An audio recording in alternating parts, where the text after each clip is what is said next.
The Community Christian Choir was created by Pat Weitz, whose original idea had modest expectations. Well, the choir started in 1995 when I took my first church job. Actually, I guess my first church job I took in the spring of 1994. And when we got to Christmas, I had this idea. I wanted to do this Christmas cantata, but it was a small church. There were only a handful of singers, and I began to think, well, who could I pull in to help make this possible? And at the time I was teaching voice students, so I brought them in. They were from all different churches. I knew some people in the area from other churches that weren't doing Christmas cantatas. So, well, why don't you come and help us out to do one? And before you know it, we had a really nice, flourishing choir to do a Christmas production. And it was so well received by the community and the people of the church that just felt like we should do this again. So we pulled another production together in the spring, and this time we actually called it a community choir. And I think the name Community Christian Choir just began to evolve out of that. And so the Community Christian Choir's first performances as a community choir were in June of 1995. And it was strange, but we probably had more people in the choir than in the audience. And we only had about 20 in that first choir.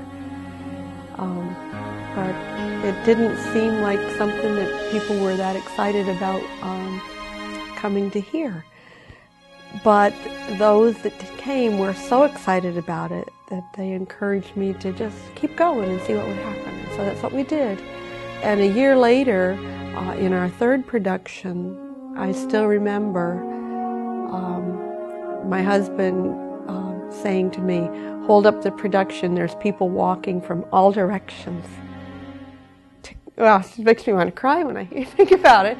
It was so exciting to go from nobody in the audience to, don't start the production, hold it up, because there's people coming from every direction walking and coming into the building to hear the concert.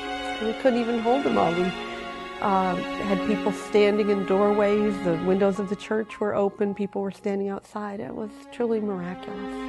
Since its inception in 1995, the CCC has grown to accommodate more than 45 churches of various Christian denominations throughout central and southern New Jersey, as well as Pennsylvania. The choir's effort is supported through various churches hosting their rehearsals and concerts. So it's really great that we can go back to that church to do this concert. So she's really trying to get the congregation excited about it. I understand the priest is really throwing his support behind it. And the concert's in support of Ethan, who's a 5th grade boy that has some kind of rare form of cancer.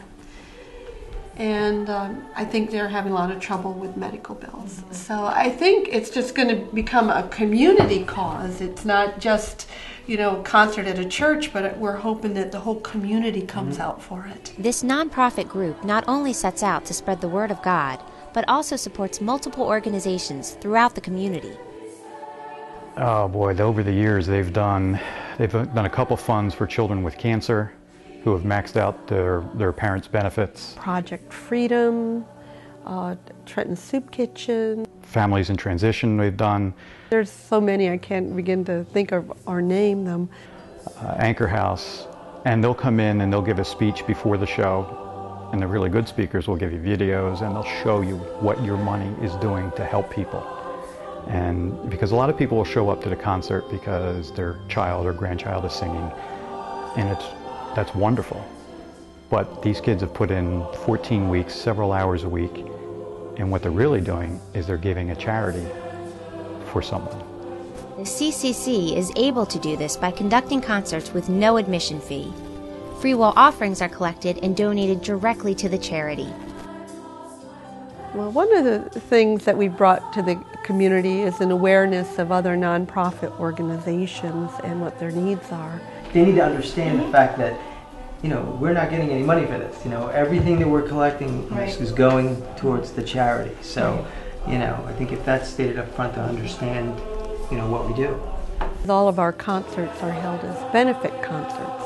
We don't charge any admission or ticket fee. We just ask that people come, and we take a free will offering. The choir also raises money and spreads their message through concerts conducted outside their local community.